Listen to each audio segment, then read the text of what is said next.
ಉಡಾಯಿಸೋ ಖಾರ ಬಣ್ಣ ರುಚಿಯನ್ನು ನೀಡುತ್ತದೆ. ಮೆಣಸಿನ ಪುಡಿ ಚಿಂದಿ ಉಡಾಯಿಸೋ ಖಾರ ಬಣ್ಣ ರುಚಿ. ಇಂದು ಬೆಂಗಳೂರು ಮಹಾನಗರದ ಬಿಜೆಪಿಯಲ್ಲ ಹಿರಿಯ ಶಾಸಕರು ಕೂತು ಚರ್ಚೆ ಮಾಡಿ ಬೆಂಗಳೂರು ಮಹಾನಗರದ ಜ್ವಲಂತ ಸಮಸ್ಯೆಗಳ ಬಗ್ಗೆ ಇವತ್ತು ರಾಜ್ಯ ಸರ್ಕಾರ ಮಾನ್ಯ ಮುಖ್ಯಮಂತ್ರಿಗಳು ಮತ್ತು ಉಸ್ತುವಾರಿ ಸಚಿವರು ಡಿ.ಕೆ. ಶಿವಕುಮಾರ್ ಅವರು ಇದ್ದರೂ ಸಹ ಬೆಂಗಳೂರು ಮಹಾನಗರದ ಅಭಿವೃದ್ಧಿಯ ವಿಚಾರದಲ್ಲಿ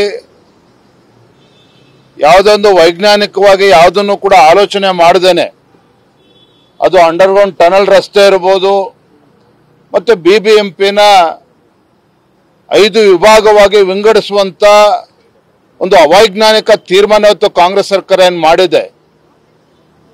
ಇವು ಯಾವುದೇ ತೀರ್ಮಾನಗಳು ಬೆಂಗಳೂರು ಮಹಾನಗರದ ಅಭಿವೃದ್ಧಿಗೆ ಪೂರಕವಾಗಿಲ್ಲ. ಬೆಂಗಳೂರು ಮಹಾನಗರವನ್ನು 5 ವಿಭಾಗವಾಗಿ ವಿಂಗಡಿಸುವ ಮುಖೇನ ದೊಡ್ಡ ಒಂದು ಅನ್ಯಾಯವನ್ನ ಮಾಡ್ತಾ ಇದ್ದಾರೆ. ಇದು ಅಭಿವೃದ್ಧಿ ಪೂರಕವಾಗಿ ನಿಶ್ಚಿತವಾಗಿಲ್ಲ.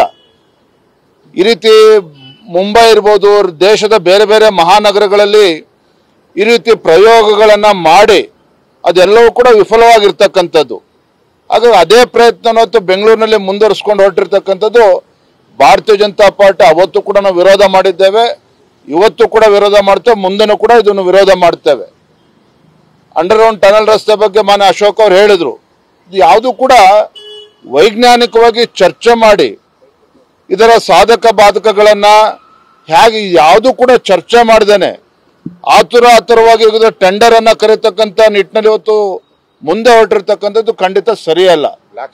ಇವತ್ತು ಬ್ಲಾಕ್ ಲಿಸ್ಟ್ ಸೇರಿರ್ತಕ್ಕಂಥ ಕಂಪನಿಗಳನ್ನು ಕೂಡ ಸೇರಿಸ್ಕೊಂಡು ಇವತ್ತು ಆತುರವಾಗಿ ಇವತ್ತು ರಾಜ್ಯ ಸರ್ಕಾರ ಹೊರಟಿದೆ, ಡಿ.ಕೆ. ಶಿವಕುಮಾರ್ ಹೊರಟಿದ್ದಾರೆ ಅಂತ ಹೇಳಿದ್ರೆ ಇದರ ಹಿಂದೆ ನಿಜವಾಗ್ಲೂ ಕೂಡ ಅಭಿವೃದ್ಧಿಯ ಬಗ್ಗೆ ಚಿಂತನೆ ಇದೆಯೋ ಅಥವಾ ಬೇರೆ ಆಲೋಚನೆಗಳಿದೆಯೋ ಅಂತೇಳಿ ಜನರು ಕೂಡ ಅದು ಪ್ರಶ್ನೆ ಮಾಡ್ತಾ ಇದ್ದಾರೆ.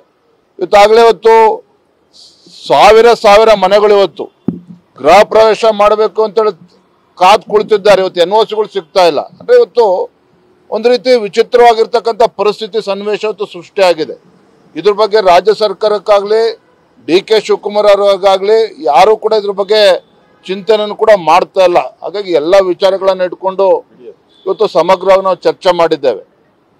ನಿನ್ನೆ ದಿನ ಮಾನ್ಯ ಮುಖ್ಯಮಂತ್ರಿಗಳು ರಾಜ್ಯದಲ್ಲಿ ಇವತ್ತು ರಸಗೊಬ್ಬರ ಮತ್ತು ಬಿತ್ತನೆ ಬೀಜ ಸಮಸ್ಯೆಗಳೇನು ಉಂಟಾಗಿದೆ, ಇವತ್ತು ರಸಗೊಬ್ಬರದ ಬಗ್ಗೆ ಇವತ್ತು ಕೇಂದ್ರ ಸರ್ಕಾರಕ್ಕೆ ಗೌರವಾನ್ವಿತ ಸಚಿವರಿಗೆ ಪತ್ರನ ಬರೆದಿದ್ದಾರೆ, ನಡ್ಡಾ ಅವರಿಗೆ ಪತ್ರನ ಬರೆದಿದ್ದಾರೆ.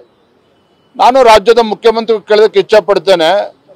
ಈ ಬಾರಿ ಮುಂಗಾರು 20-25 ದಿನಗಳ ಮುಂಚಿತವಾಗಿ ಪ್ರಾರಂಭ ಆಗಿದೆ.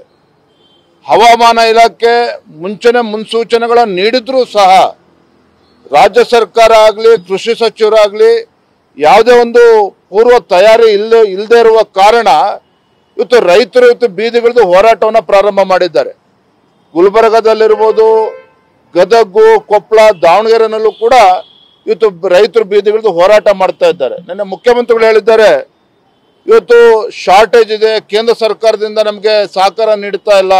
ಅಂದ್ರೆ ಕೇಂದ್ರ ಸರ್ಕಾರದ ಮೇಲೆ ಗೂಬೆ ಕೂರಿಸುವಂತ ಕೆಲಸ ಇವತ್ತು ಮಾನ್ಯ ಮುಖ್ಯಮಂತ್ರಿಗಳು ಮಾಡ್ತಾ ಇದ್ದಾರೆ. ನಮಗೆ ಗೊತ್ತಿರಬೇಕು, ಇವತ್ತು ಜುಲೈ ಅಂತ್ಯಕ್ಕೆ ಕೇಂದ್ರದಿಂದ ಇವತ್ತು 8,73,000 ಮೆಟ್ರಿಕ್ ಟನ್ ಅಷ್ಟು ಇವತ್ತು ರಸಗೊಬ್ಬರ ರಾಜ್ಯಕ್ಕೆ ಬಂದಿರುವಂತದ್ದು. ನಮ್ಮ ನಿರೀಕ್ಷೆ ಇದ್ದದ್ದು 6,31,000 ಮೆಟ್ರಿಕ್ ಟನ್. ಅಂದ್ರೆ ನಮ್ಮ ರಾಜ್ಯ ಸರ್ಕಾರದ ಅಪೇಕ್ಷೆಯನ್ನು ಮೀರಿ ಇವತ್ತು 8,73,000 ಮೆಟ್ರಿಕ್ ಟನ್ ಅಷ್ಟು ರಸಗೊಬ್ಬರ ಬಂದಿದೆ.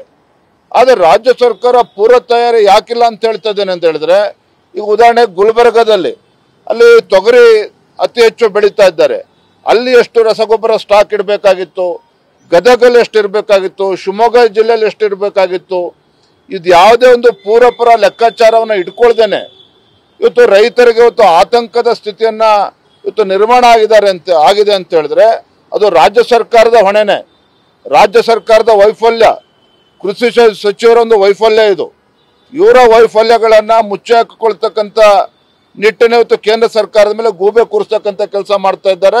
ಇದು ಖಂಡನಾರ್ಹ ಇದು. ಹಾಗಾಗಿ ಈ ವಿಚಾರವನ್ನು ಹಿಡ್ಕೊಂಡು ಮುಂದಿನ ದಿನಗಳಲ್ಲಿ ಭಾರತೀಯ ಜನತಾ ಪಾರ್ಟಿ ರಾಜ್ಯಾದ್ಯಂತ ನಮ್ಮ ರೈತ ಮೋರ್ಚಾ ವತಿಯಿಂದ ಹೋರಾಟಗಳನ್ನು ಕೂಡ ನಾವು ಮಾಡೋರಿದ್ದೇವೆ.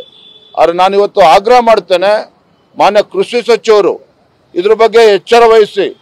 ಎಲ್ಲಿ ರೈತರಿಗೆ ಇವತ್ತು ತೊಂದರೆ ಆಗ್ತಾ ಇದೆ ನೋಡಿ, ಇನ್ನೊಂದು ಕಡೆ ಇವತ್ತು ದುಪ್ಪಟ್ಟು ದರದಲ್ಲಿ ಇವತ್ತು ಬಿತ್ತನೆ ಬೀಜ ರಸಗೊಬ್ಬರವನ್ನು ಕೂಡ ಮಾರ್ತಾ ಇದ್ದಾರೆ. ಅಂದರೆ ಕಳ್ಳದಂಧೆನೂ ಕೂಡ ಈಗ ನಡೀತಾ ಇದೆ. ಎಲ್ಲಿ ಕಾಂಗ್ರೆಸ್ ಸರ್ಕಾರ ಇರ್ತದೋ ಅಲ್ಲಿ ದಲ್ಲಾಳಿಗಳ ಕಾಟ ಹಿಂದಿನಿಂದನೂ ಕೂಡ ನಾವು ನೋಡ್ಕೊಂಡು ಬಂದಿದ್ದೇವೆ. ಹಾಗಾಗಿ ಎಲ್ಲೋ ಒಂದು ಕಡೆ ರಾಜ್ಯ ಸರ್ಕಾರದ ಒಂದು ಪೂರ್ವಪರ ಯೋಜನೆನ ಮಾಡದೇ ಇರ್ತಕ್ಕಂಥ ಪರಿಣಾಮ ಏನಪ್ಪ ಅಂತ ಹೇಳಿದ್ರೆ, ಎಲ್ಲ ಕಡೆ ಹೊತ್ತು ಕಳ್ಳದಂಧೆ ನಡೀತಾ ಇದೆ.